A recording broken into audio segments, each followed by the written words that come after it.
I'm trying to be good-natured about the fact that you have completely obsoleted what I used to do for a living, which was run a large advertising agency.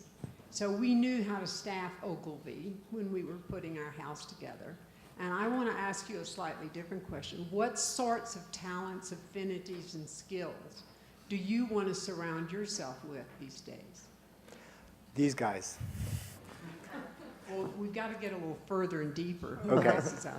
One thing that I think is really interesting in that, and we haven't really talked as much as we should, but the ability to be able to bring the science and the humanities together. But frankly, that's what you see as the tension and the dialogue happening on stage.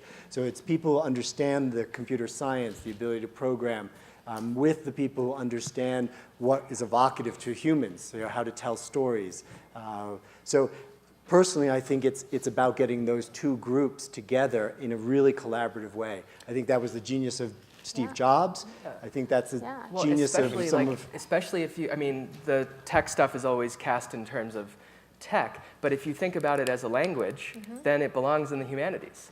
And I mean, the technical part is really trivial. That's like learning how to write cursive script in handwriting. But then once you've learned a language, the much bigger and much more challenging question is, what will you use the language to say? Yeah, they call it a programming language for a reason. That's right. It is literally a language. And so this is a question that very few people actually ask, even among the genius whiz programmer people that a lot of us know. Like, many of them don't think of themselves as, certainly not as poets or as writers or as people who even have an opinion about stuff that they can express through their work. They think of themselves mainly as technicians, tinkerers, experimenters, this type of thing, which are all valuable roles, but I think there is a place beyond the tinkering when we start to actually formulate statements with these languages that are useful to the world. But I think this is what's beautiful, and that will be the answer, I'll tell you, because I saw him also yesterday, and I was, together with the audience, just like now, was really astonished by that thing with the data, with the feeling thing.